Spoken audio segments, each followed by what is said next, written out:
I think the biggest thing there is listening. So listening to our customers. Why are they, unhappy with the service? Why are they unhappy with the product? And truly listening to make sure that we're providing the right answer or the right empathy.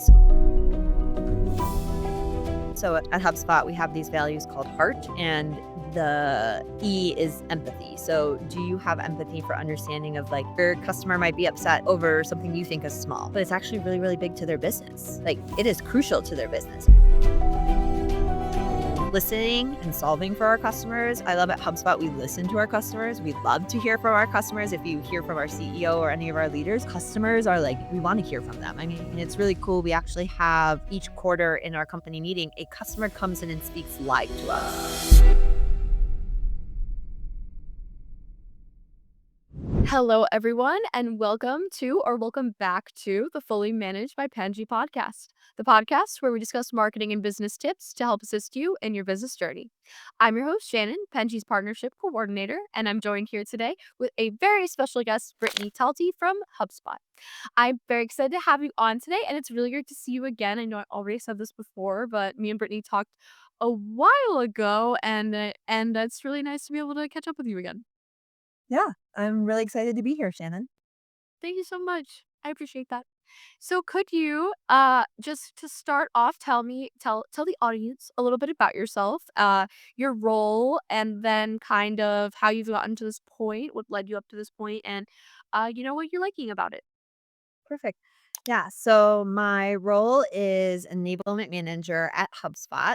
And what that essentially entails is I think about it in three different ways. So we think about behavior change, updates of process change, or knowledge that our internal teams here at HubSpot would need to then help their customers have greater success with HubSpot and their businesses. Uh, so it can be anywhere from creating e-learning trainings, live trainings, FAQ resources, sitting with different stakeholders across the business to come up with plans to enable our reps and also think about how rep mindshare is going to be taken up. So as you can imagine, having all these things thrown at you as a customer success manager, or even if a marketing manager or a support rep, my job is to think almost like a Tetris game of like, how do we layer it in so reps can absorb the materials and apply the materials? So I'm kind of like that Tetris builder. Um, is the easiest way to explain it.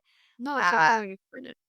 I I think I took and I think the question is how did I kind of fall into this field? And that's I really did fall into enablement, and I think anyone that you talk to in the enablement field will say the same thing is it's a relatively new field in the grand scheme of things, and most enablement practitioners fall into enablement. There's not a career path necessarily set up of like you go to college for this degree, you kind of step into here and you fall into enablement.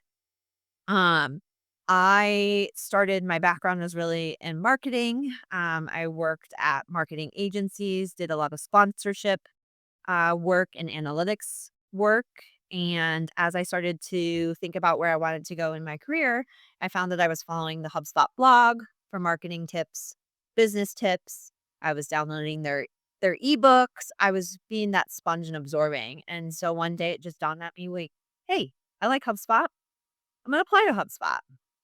So I applied and moved to HubSpot, and moved to Boston and started off as an implementation specialist, which is now called customer onboarding specialist. And those are our experts that work the first 90 to 120 days with our new customers. They help optimize HubSpot, help set up marketing campaigns, sales optimization, really making sure that customer can get in and start using HubSpot and seeing that value pretty quickly. Um, Lo and behold, I think 2 years into it, not even, um, I started noticing gaps on our team of reps. We're having all these questions, but, like, didn't know where to go to get the answers, or marketing or legal or product would roll something out, but it wasn't in rep speak, to say the least, of, like, it made sense marketing-wise, it made sense legal-wise. When you actually are talking to a customer, sometimes that jargon doesn't work, and you need to be able to understand and, like, explain it to a customer in their terms. So I went to my manager and said, "Hey, can I have my quote unquote funnel turned off?" So new customers coming in to work with. for a month. I have an idea.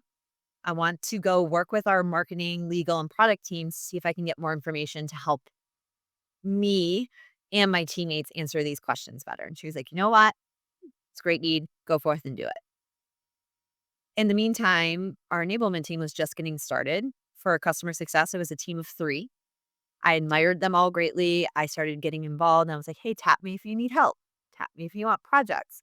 And then a role opened up, and so December of 2019, I stepped into enablement.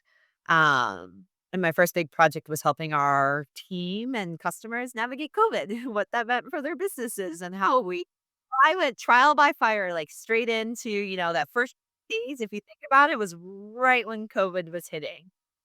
So I did transition myself to fully remote, but had to help all of our new hires because we do new hire onboarding transition to fully remote. We had to train all of our skills program that used to be in person to fully remote.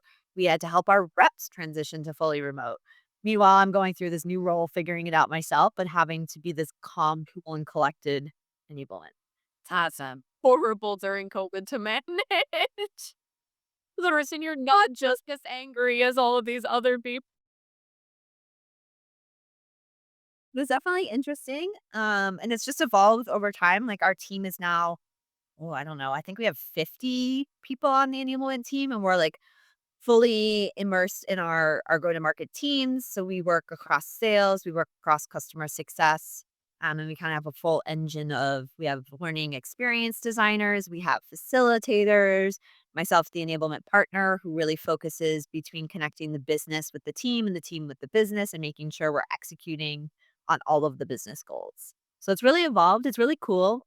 No day is the same. I could be working on different projects on every day, and I have to work globally. So I work with everyone across the globe at HubSpot. So it's learning how to navigate different stakeholders, different cultures, different types of customers, um, to get the message across.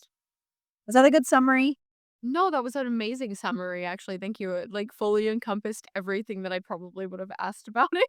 So that's actually fantastic.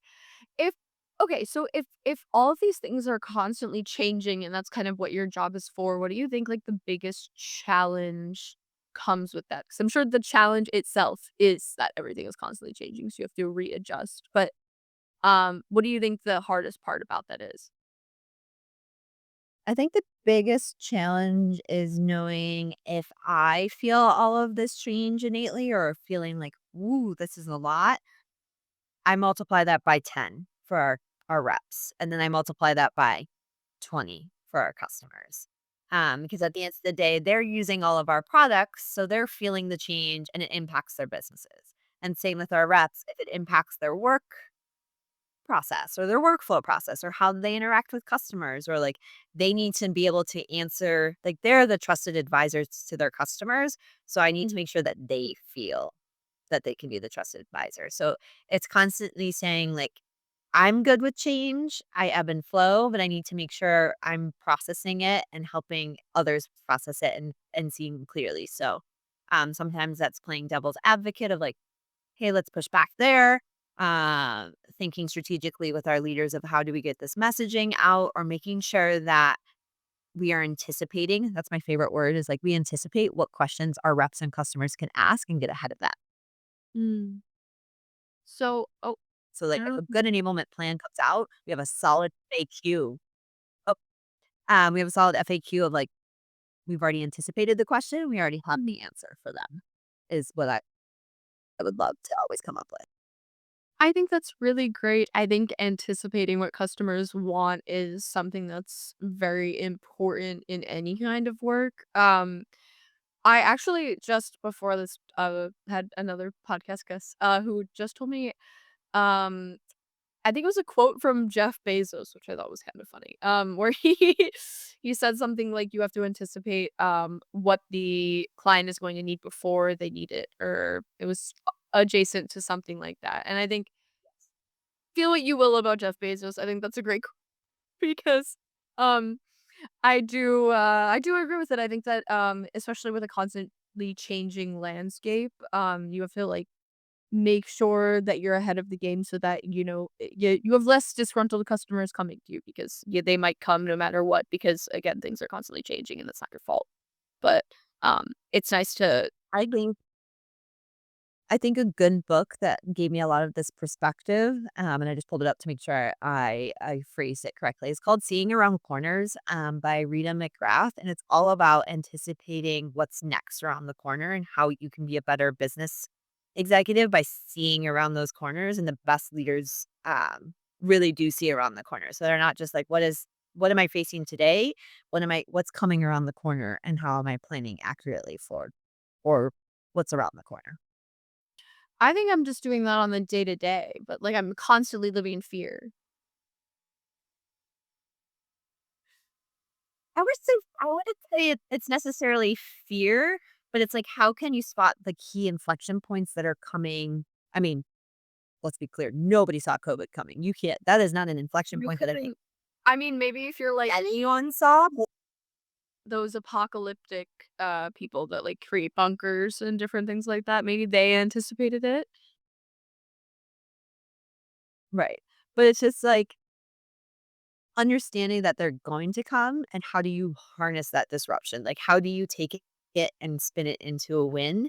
And so if you can kind of anticipate or see around the corner and ebb and flow, it makes it easier for you to adjust to change, but also your customers to adjust to that change if you've been trying to, like, get ahead of it.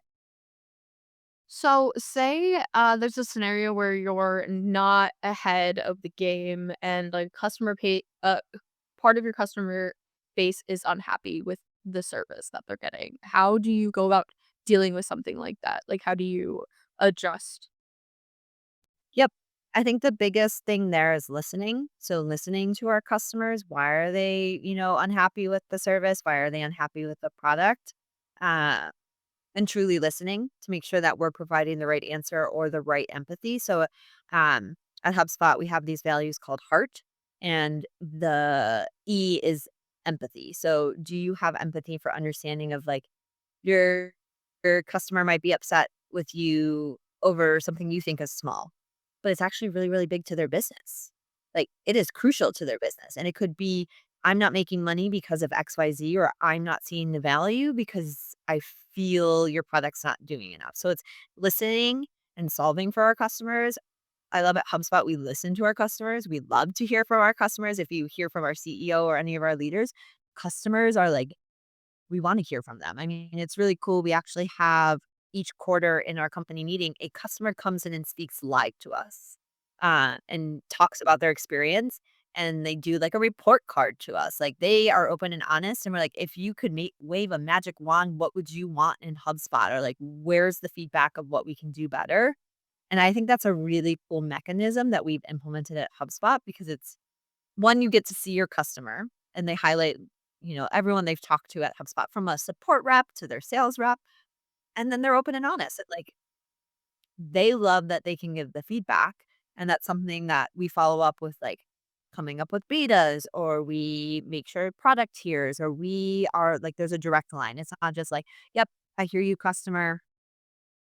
And we go on to the next thing. It's no, I hear you, customer. Let me go advocate and see if we can help solve for that. Um, And our customers solve for themselves too. We have a whole community board where people will like post different ideas of what they're doing, and customers kind of share within themselves. So it's like this open community of feedback and empathy, which is a really cool place to be, of hearing feedback and being able to apply it pretty quickly here at HubSpot. That's really sweet, and that's, that's very relative to. I talk to a lot of agencies on this podcast that do adjacent things that we do, and I think that the ones that are considering the customers and constantly learning from them are doing the best because there are definitely a lot of people that are in a certain line of work and they have been in it for however long and truly believe in their work enough that they think they know better than their clients. And, in some cases you do. In some cases you have to convince your client that they should do something that they don't think they should do. And it's a good thing for them. But Mhm. I think it's also it's really nice to be able to listen to them and be able to adjust based off of those opinions because you're providing a service for these customers and you need to you need to listen to them because you're they're not going to leave happy if you don't have this kind of relationship. Right, and at the end of the day, we're all humans. Yes, we're all working in the business world. We're all generating revenue. We're all trying to make big change, but at the end of the day, we're human, and taking that I feel like taking that step back and recognizing that human and sometimes, a customer could be coming to you frustrated about something, but it's really not what they're frustrated about. Maybe, they just had a hard one-on-one, or there's something going on at work, or there's something going on at home. And this one little thing that's really not that big, or should it be, is, I mean, I'm sure you got it. Like, I like to say the analogy of, like, you're just having a tough day and you walk past a doorknob and your sleeve gets caught on the doorknob and you just turn and lose it at the doorknob of, like, that was the one thing that, like, drew over the edge. Like, it could be that. And so leading with empathy is what we always like to do here, and, like, leading with questions and, like, leading with an understanding can solve so many more problems across the board as long as you're like, we're all human. We're not robots. We all have feelings. Yeah, You could be exactly. feeling under the weather. Your dog could be sick. Your kid could be sick. Like, there's so many more things to take into consideration in the business world. And sometimes I think that that gets lost when you deal with somebody that's maybe upset or coming after you. Not after you, but like upset and voicing their opinion. Like, sometimes it's just like, okay, it's okay. We'll take a deep breath and we'll solve it together. Yeah, no, I really admire people that are able to deal with customers that way, and I think that's something that it's interesting. So I live in Philly, and I don't know how familiar you are with the city, but I when I worked in customer service, like in college and everything, I always remembered customers telling me it felt like too much that I was being so nice to them. And I was like, "What is going on that me being normal, like, me thinking that this is normal is, like, they're telling me this." Like, I'm like, "I don't understand." And I think it just, like it really goes a long way to just be patient with someone, like, even if they're not, um not happy initially. And I think that in any profession, but specifically when you provide a service, because you kind of are there to make them happy. Like you can't make everyone happy because again, as you said, we're all human. But it's you can change someone's day around by just being patient with them being angry. Like I've the amount of times that I've talked to people where they're frustrated at something that like may not be our fault or their fault. There's just like a glitch or something. And Right. um just being patient with them and being like, "We're talking to people about this, like, let's get a fix for you," or whatever, instead of responding with any kind of passive aggression or anything silly, is they'll be a completely different person by the end of, like, the email. Like, then, like, by the end of the day, they're like, "Thank you so much, like, oh, you're so amazing, thank you so," and, like, the first email was like, "You guys suck, like, this is why I don't, like, do this or that," and it's very funny because it's like, yeah, that is sometimes all it takes. It's just being, Right. patient with someone.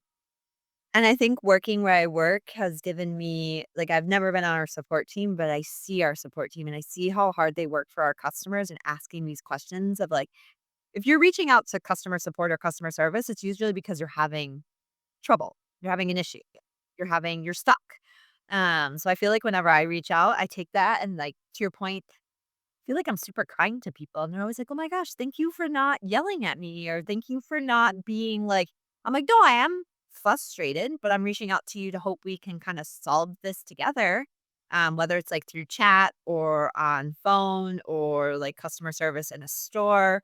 Like, I think it all just comes back to, I think, especially these days when you're chatting with people, you forget at the end of the day, sometimes it is actual human, like, there is AI out there. I know there's chatbots out there, but sometimes at the end of the day, it's just a human and they're trying to do the best that they can to solve for you. And just like you said, that kindness and gratitude of like, have a great day, or like, I don't know.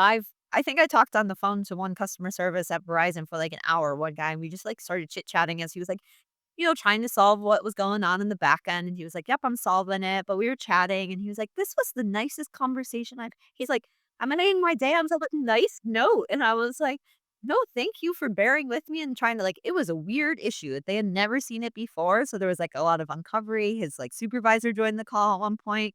I was like, no, I know you're all trying.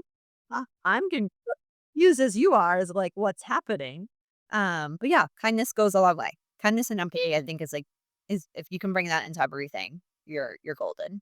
Exactly. No, I appreciate having working in a job that has a customer service position, I think changes your life. I just because you see how much they deal with, I think that is something I've always seen I don't even know in for shows and stuff how mean and disgruntled people can be to customer service. I've seen I don't even know extended family on the phone with Verizon yelling at them.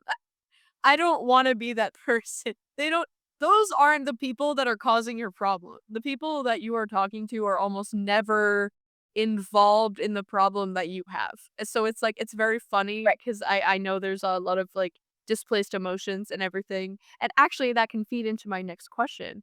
Um, Mhm. and you kind of, discussed this lightly this whole time, but, how do you think psychology plays into your job? Like what kind of factors do you consider when ensuring customer satisfaction? I guess outside of the things that you'd mentioned already, which is just like genuine kindness and consideration. Yeah, I think it comes down to if you think about change, there's the change curve um for everyone. And you can be the best person that says like I'm good with change. But human nature does not like change. Innately. I even say I'm good with change, but I know there's certain types of change where I'm like, I don't I'll pick myself up and move across the country and go through that change, no problem. But like you change my Pilates instructor, and for some reason I'm like, "Oh, I don't like that instructor. I like my instructor." So I think that's something that always plays into heart is like everyone goes through change differently. I think about that with our customers. I am hyper focused on it with our reps of like some reps are going to go through that change curve pretty quickly and accept and be ready to go. Some are going to get stuck in that questioning phase where they're really just going to like hyper fixate and want to ask a lot of questions. And that's okay too. We got to help them like answer the questions. There's some that are going to be just totally resistant because they're, I've been doing this way for so many years and it's been working for me. Why do I need to change? Um, so I think psychology and in marketing and business really plays around that change curve of like it it's different for every person. It's different for every type of business too, as a whole of how to go through uh change. And then the second part, there's also and this is something I'm not going to be able to articulate really well because I don't know the name of the brain parts, but when you learn something new or you take in a new knowledge, it usually sits in the frontal lobe of your brain. But when you get highly stressed or put under pressure, where your brain goes and the habits that it refers to is in the back of your brain, and I'm forgetting what area of the brain is. So you can learn all these new skills, you can learn all these new knowledge, but if you don't repeat it or you don't have that repetition of that new habit, when you get in a stressful situation, you're going to revert back to what you've known and drilled in. So that's another layer of change of you could say like, yeah, I know I'm supposed to file a ticket this way and go through this way, but then I, get on a stressful call. I'm like, I'm going to go this way and just do what I know. So it's hard for the human brain unless you've got that repetition to kind of have that stuck in like a habit, which is really cool to think about. Of I think I told you earlier, like I'm learning how to mountain bike, and there's the basics that I keep coming back to of like one finger on each brake, even pedals, head forward. It's like constantly repeating before I start to get into the more complex things to drill it into the back of my brain, so it becomes the habit. So then I can start to ingest new information. But if you don't have it stack and you don't move from front to back of the brain, you don't really actually learn. So I think those are the 2 psychology things that I really think come into play of, like, learning and marketing and business is the change curve and then just the habit stacking. I really like both of those sentiments because I think that you can apply them to almost any part of life, not only marketing and business. I mean, like psychology, I guess, should be applied to everything and how you're thinking about things all the time because I think it makes you a more empathetic and understanding person. But I like when concepts that make you a more empathetic and and understanding person are applied to business because you hear those things less in the business world or the corporate world, and that makes me upset because I think that understanding goes a long way. Yeah. I actually got my undergrad degree in business with a minor in psychology, and I feel like I revert to my minor more often than not in the business world than I do to my actual business degree. So I thought it was very I think if I could give advice to anyone that wants to go into business, get a minor in psychology with a business major. Like, it's going to help immensely as you think about your marketing tactics, as you think about I mean, I go back to, like, how we used to do target and sponsor ads. We had to think, like, who's sitting where in the arena? Like, where are they spending money? Like, what colors are gonna gravitate towards them? Like, it's all back to that's not marketing, that's psychology.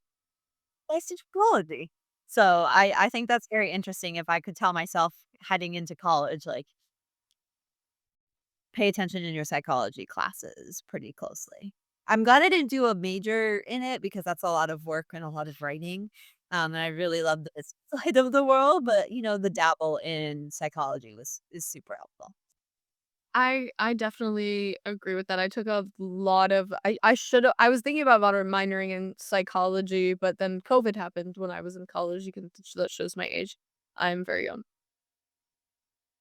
Mm, mm, I um did not end up minoring because it's just too much to navigate when also having a pandemic. Have the all of your classes online. Yes. Yeah.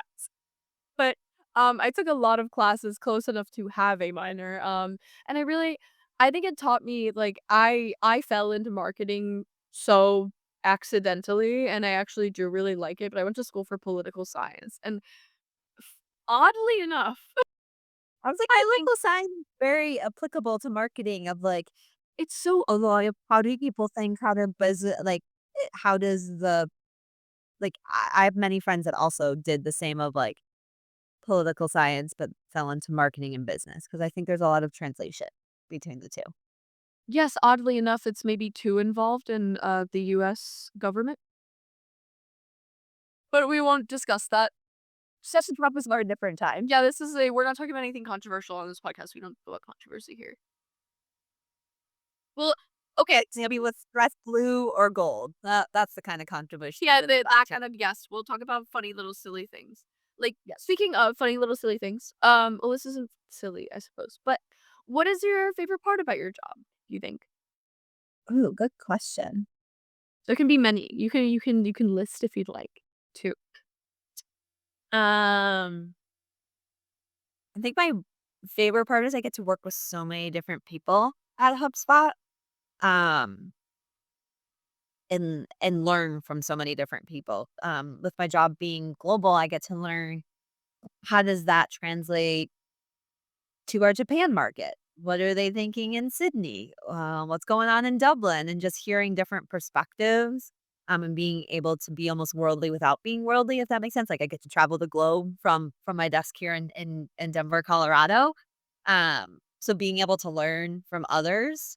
Um, I also like the challenge of taking really big concepts and distilling it down to like how do we allow reps to action it. It's really cool to, like, actually win. Like, sometimes there's frustration of, like, it's, like, these big problems, these big strategic problems. How does it translate to a behavior? How does it translate to knowledge? How does it, like I get the concept. Sometimes I get stuck or, like, I have to, like, go for a walk or ruminate and think through it. So sometimes it's really cool to just solve. And just like the hub, I would say at the end of the day, the HubSpot culture. Like I feel it's a place I'm continually growing. I think I alluded to this, like no day is the same in enablement, uh, which I really appreciate. And not everyone loves that. So I will caveat that. Some people like the like having the same kind of stuff. Yeah, the consistency. But I love it. And I look back at my enablement career and there's so many different projects that I've been able to work on. Uh, and get involved in. I'm actually our inbound conference is coming up in 2 weeks. And I'll be heading to our inbound conference and I'll get to see our partners, our customers, a lot of the reps I'm working with virtually. So it's like a cool way I'm going to be able to meet them all in person and also continuing to learn 'cause it's a cool conference of different different tips and tricks across the business. So I'm really excited to learn. And Ryan Reynolds is coming, so I'm really excited to see Ryan and Reynolds. That's my baby. I absolutely love him. I just watched, his Hot Ones. Dead. So yes, his I I just saw oh, I Deadpool. I had to do some research. I was like, this is business research. I need to go to see the Deadpool movie because I'm going to hear him speak. So I need to be fully up to speed of his so latest work. did you watch it? I did. I went to the movies and saw the newest Deadpool. So It fun. was so good. So I'm excited to see. I hope Blake Lively's there. That's more what I'm more excited about. Like hope Blake is know, maybe in the audience. But yeah, I think that's what's really cool is the culture and the people at HubSpot is if I had to distill it down to that, it's like at the end of the day, I love the people I work with. Oh, that's so incredible. I always love to hear that. That's my favorite wholesome part of being a part of a team because I talk to a lot of people on this podcast about, their like personal accomplishments and like my favorite thing to hear is being part of a great team or like and it's not they don't think of a personal achievement like an award. They think about it like, oh, I'm just really happy with the people that I work with. And that's like my favorite thing to hear because it's I think that that shows to a great work environment, but it also shows to great work. I think that when people aren't happy in their space or they aren't happy with what they do, then the work that they produce is not as great. And I think like it kind of shows like when you're excited and you continue to learn that your quality is even better than it you can imagine. I think that's you know And I will say it does, not that I'm bragging, but it does translate into awards. Uh, what's the pa oh my so that's such a cute award too. Why is it so cute too? Yeah, Oh there's a couple back there, but I think, a lot of these, like, I think even this one I got, I didn't feel the full team behind this award of what I got was fully represented. And so the first thing I did was reach out to their managers. I was like, "Hey, I want to do something for them. They weren't acknowledged. Like, I would love to send a $10 gift card to them. Do you have their address?" Or like, I want to acknowledge. So I'm somebody that like, yes, I will take the award, but I am the first person to be like, but also this person should have gotten it, and this person should have gotten it, and this person should have gotten it with me or over me because I'm like, at the end of the day, it was teamwork that got us here, not my work. Um, that's so yeah, beautiful. I'm very into that. I have awards, but I'm always like, I don't think I deserve them because it was a team effort, and making sure that folks are fully acknowledged. But I think back to your point, like because I love the team that I work with and the people I work with, it just translates across all of my work. Even if I get frustrated or have a stressful day, it's like I don't know. I can log on and there's gifs that get sent around on Slacks. There's like funny things. We can all again, I think it comes back to we're all humans, and that really helps to keep in mind that, yes, we're all humans, we're all working towards business goals, but at the end of the day, taking that time can make everything go much further. I think this is a beautiful note to end on. I like you wound it up so perfectly in this little wholesome note. Thank thank you so much for coming on with me today. This is unfortunately all the time we have today, so I don't mean to cut you off, but that looks so incredible. And thank you. I really learned a lot from I genuinely say this every podcast. I feel like people are gonna get annoyed with me by the amount of times that I say it, but it's my favorite thing to be able to learn on this and to be able to talk to you about your very specific job that I haven't gotten to talk to people like you before this. It's really awesome, because I did get to learn a lot, and that's always the best, and that means, it was a successful day. So, thank you so much, Of course. and thank you everyone for watching or listening at home, and please don't forget to like and subscribe to see more professionals like Brittany on the podcast. I really appreciate it, and thank you again, Brittany, for coming on. Of course. Thanks, Shannon. Thank you. Thank you, everyone.